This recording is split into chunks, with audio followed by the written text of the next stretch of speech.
This is the third one. The 1, 2, 3, they all belong to that. There's the Bacchanalian, well, how shall one say, Bacchanalian Frenzy, the dance, wild dance of the bayonets, the back of the bayonets. So those three have worked very well. And as far as I understand, a lot of people looking at them so far rather like those three frameworks together. Here again you have James Joyce and Thomas Mann. And someone asked, I think, well, why these particular faces? I said, what I've done with all of them, as far as I can, is to paint images of the people who have shaped this century, have done something, well, or like the last century, Darwin once said, the last century just this moment. They have had an important part in shaping the life of that century, of giving it a form and a meaning, and sometimes knowingly and unknowingly. In the case of Chris Harney, could never, or anyone else could never have dreamed that that could have made the difference. But in fact, it actually did turn the tide in favour of the possibilities of a peaceful rapprochement between black and white. He has to, he dies, so it will be like that.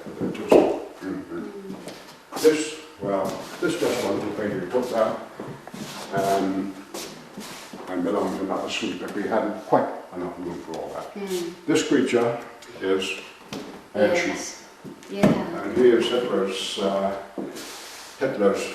what shall I call him, bureaucrat, man who sat down and did work which resulted in the deaths of hundreds of thousands of perfectly innocent people, men, women, and children.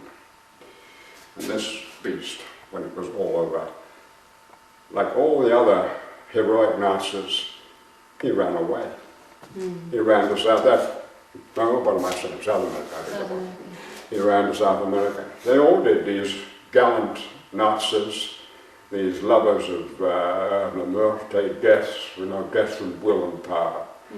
When the crunch came, they stole as much as they could and got out. The Israelis went down, and finally picked him up and brought him back, put him on trial, and condemned him to death. Before they actually hanged him, he wrote a book to try and exonerate himself, saying how horrified he was when he actually went to a camp and he saw what was being done. He said, I was horrifying, that I'd never realized, I hadn't understood.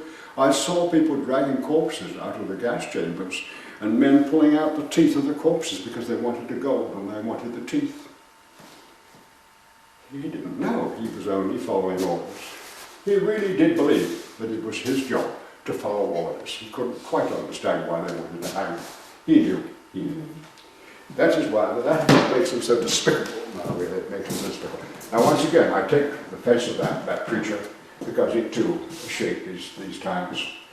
A very strange thing about Hitler himself, I've often taken the image of Hitler and tried to paint it, but there's nothing there.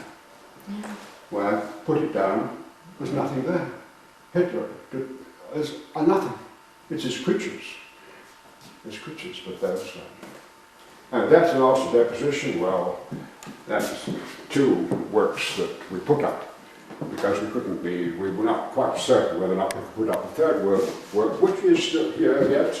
This one, and with this altar deposition, this should be here. Well, we can't quite put it on the moment like that, but it's part of the section, so we can't really do that. Get it down the wrong, and it's all right. We don't have to put it. But what I would like to have done was to show the three in section, but it was very difficult to hang out. Yes. And again, it's a reference back to the Christian theme. Now, I'm not a Christian, but it's a dramatic theme, so it's a reference back to the taking down of the body from the cross, which also takes such a barbaric form. But again, it is this, people need to know what they see. For several people were asking, well, what is the thing in the middle?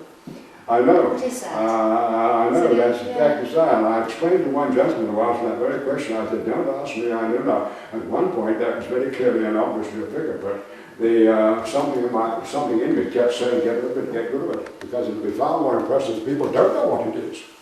And in an odd way, that is true. If I put a figure there, it becomes illustrative.